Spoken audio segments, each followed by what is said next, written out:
పొత్తులలో భాగంగా ముమ్మిడివరం అసెంబ్లీ సీట్ను తెలుగుదేశం పార్టీకి కేటాయించడంతో Mummidivaram Janasena party incharge Pithani Balakrishna Janasena party క్రియాశీలక సభ్యత్వానికి పార్టీ పదవికి రాజీనామా చేశారు.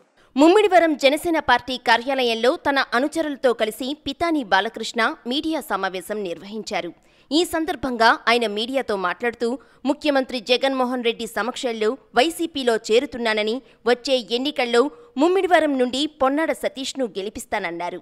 ఉమ్మడి తూర్పుగోదావరి జిల్లాలో వైసీపీ అభ్యర్థుల గెలుపు కోసం కాకినాడ మాజీ మేయర్ సరోజా నేను కలిసి పనిచేస్తామన్నారు. ఈ రోజు నేను ఏర్పాటు చేసిన సమావేశానికి బీసీలు, ఎస్సీలే వచ్చారు గాని ఇంతకాలం నానుకున్న కాపులెవరూ రాలేదని, జనసేన పార్టీ కాపుల పార్టీ అని నిజం చేశారన్నారు. అప్పట్లో జగన్మోహన్ రెడ్డి నన్ను పిలిచి న్యాయం చేస్తానని చెప్పారు. నేను ప్రజల నుండి ఎన్నిక కావాలని సున్నితంగా జగన్మోహన్ రెడ్డిని తిరస్కరించానని, కోట్ల రూపాయల ఆస్తిని అమ్ముకొని ప్రజల కష్టాలు తీర్చాలని పాటుపడ్డాను గాని కాపులెవ్వరూ నాకు ఆర్థికంగా సహాయం చేయలేదని ఆవేదన వ్యక్తం చేశారు. పవన్ కళ్యాణ్ను నాకు టికెట్ ఇవ్వమని కాపులెవ్వరూ అడగలేదు. నాకు ఎస్సీ, బీసీ, మత్స్యకారులు నా సామాజిక వర్గం మాత్రమే అండగా ఉన్నారన్నారు. పవన్ కళ్యాణ్ దేవుడు అని నమ్మాను కాని ఆయన నా సామాజిక వర్గం శెట్టిబలిజలకు ఎక్కడా ఒక్క సీటు కూడా ఇవ్వలేదన్నారు.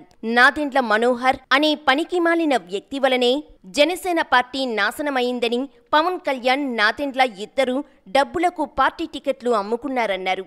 కష్టపడ్డ ఎవ్వరికీ టికెట్లు జనసేన పార్టీ అధ్యక్షుడు ఇవ్వలేదని, ముష్టివేసిన చంద్రబాబు నాయుడు మాటే పవన్ కళ్యాణ్ విన్నాడన్నారు. టికెట్టు ఇవ్వకపోవటం వలన జనసేన పార్టీ కార్యాలయాన్ని తగలబెడతానని కంప్లైంట్ చేశారు.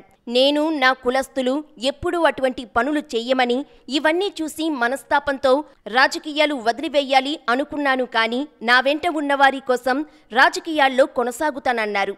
నా కార్యకర్తల నిర్ణయమే నా నిర్ణయం. నేను తీసుకున్న నిర్ణయానికి నా కార్యకర్తలు అంగీకరించారు కాబట్టే నా నిర్ణయం ప్రకటిస్తున్నానన్నారు. టీడీపీ, జనసేన పార్టీలు కోట్లకు టికెట్లు అమ్ముకున్నారని బాలకృష్ణ ఆరోపించారు.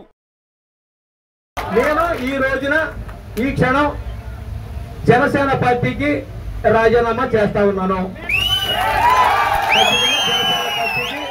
మనకి నా సామాజిక వర్గానికి గుర్తింపు లేని ఈ పార్టీలో రాజకీయ పార్టీ అంటేనే సామాజిక న్యాయం చేయాలి. అలాంటిది ఈ పార్టీలో నా కులానికి గుర్తింపు లేదు.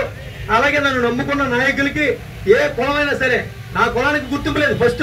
అలాగే నేను నమ్ముకున్న నాయకులు ఎవరికి కూడా, అన్ని కులంలో ఉన్న నాయకులు ఎవరికి కూడా గుర్తింపు లేదు కనుక నేను జనసేన పార్టీ మరి క్రియాశీలక సభ్యత్వానికి, అలాగే పార్టీ పదవికి, అలాగే కోఆర్డినేటర్ పదవికి, అలాగే పిఎస్సి సభ్యత్వానికి కూడా నాకు ఉన్న పదవికి కూడా రాజీనామా చేస్తా ఉన్నాను.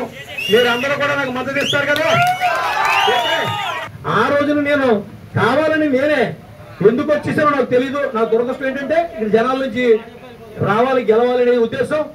ఆయన జగన్మోహన్ రెడ్డి దగ్గరికి నేను వెళ్ళలేదు. నేను ఎప్పుడు ఎవరితో మాట్లాడాల.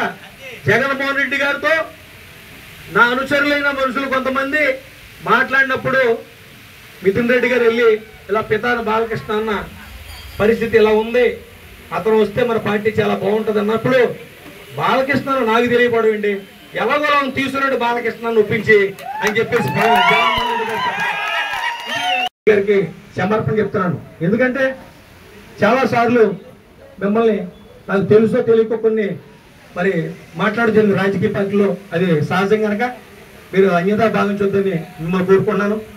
మరి ఇవాళ రేపు రాబోయే రోజుల్లో ఖచ్చితంగా మనకి నియోజకవర్గాలు కూడా పెరుగుతాయి. ఇప్పుడు నేను టికెట్ ఇవ్వలేకపోయాను. రేపు నియోజకవర్గాలు పెరిగేటప్పుడు ఖచ్చితంగా నీకు తాళరేవు కానీ, ముమ్మడరం కానీ, అమలాపురం ఏదో ఒక దాంట్లో నీకు ప్రాధాన్యత కల్పిస్తామని చెప్పి చెప్పడం జరిగింది. అలాగే నాకు నేను డెలిబరేట్ గా పార్టీలో నేను జాయిన్ అవ్వాలనుకున్నాను. ఏ డిమాండ్ లేదు. వారు సముచిత స్థానం మీకు కల్పిస్తాం, తప్పకుండా నేను హక్కును చేర్చుకుంటాం. ఎందుకంటే ఈ ముమ్మిడివరంలో వైఎస్ఆర్ పార్టీని బతికించింది నువ్వు, ఖచ్చితంగా నువ్వు మా పార్టీలోకి రావాలి అని చెప్పేసి అడిగినప్పుడు నేను రేపు మార్నింగ్ 10 గంటల 50 నిమిషాల నుంచి 12:30 లోపల 12 గంటల 20 నిమిషాల లోపల నేను వైఎస్ఆర్ పార్టీలో నేను జాయిన్ అయిపోతాను. మీ అందరూ మద్దతుతో ఈ రోజున నేను ఈ నిర్ణయం తీసుకున్నాను కనుక మీ అందరికీ కూడా ఇక్కడికి విచ్చేసిన ప్రతి ఒక్క సోదరుడికి కూడా పేరు పేరున మీ అందరికి బాగా మనవి చేస్తా ఉన్నాను. నేను వచ్చానంటే ఈ పార్టీకి ఇక్కడ పూర్వోద్యమం బతకాలి. ఇక్కడ మనం ఎవరైతే అభ్యర్థి ఉన్నాడో కోనాడు సతీష్ గారిని మనం గెలిపించాలి. పితాని బాలకృష్ణ ఎవరు పిలిచినా ఎక్కడికి పిలిచినా మీరు నాకు చేసినా చేయకపోయినా అర్ధరాత్రి గారు ఫోన్ చేసినా నా వంతు మీకు ఎప్పుడు సాయం చేస్తారని మీ అందరికీ కూడా ఈ సభాపూర్వకంగా మీ అందరికీ కూడా మాటిస్తా ఉన్నాను. రేపు పొద్దున్న ఏదన్నా ఇవ్వాలి. ఇప్పుడు ఇతను చేతుల్లో ఉన్న టికెట్టే ఇవ్వలేకపోడు కదా. నిజంగా రేపు పొద్దున్న ఏదన్నా చెప్పినప్పటికీ కూడా అది చంద్రబాబు నాయుడు దయాదక్షిణ్యాల వల్ల రావాల్సిందే తప్ప ఈయన సొంతంగా ఈయన ఇవ్వలేదు. ఎందుకంటే డబ్బుకి ఎప్పుడైతే ప్రలోభం పడ్డారో రేపు పొద్దున్న నాకేం న్యాయం జరుగుతుంది అనేది నాకు ఇంకొకటి లేదు. ఇక్కడ తెలుగుదేశం కూడా అంతే. తెలుగుదేశంలో టికెట్ కావాలన్నా 10-15 కోట్లు ఇస్తేనే టికెట్ ఇచ్చాను. తమ్ముడు సేపెత్తమ్మా, థ్యాంక్ యూ వెరీ మచ్. నీకు సామాజిక న్యాయం అంటే నిన్ను చూసి కాపు సోదరులు కూడా నేర్చుకోవాలి. ఎందుకంటే నేను మరొకలా అనుకోవద్దు, ఇది కాపుల పార్టీ జనసేన పార్టీ అని మరొకసారి మీరు అందరూ రుజువు చేశారు.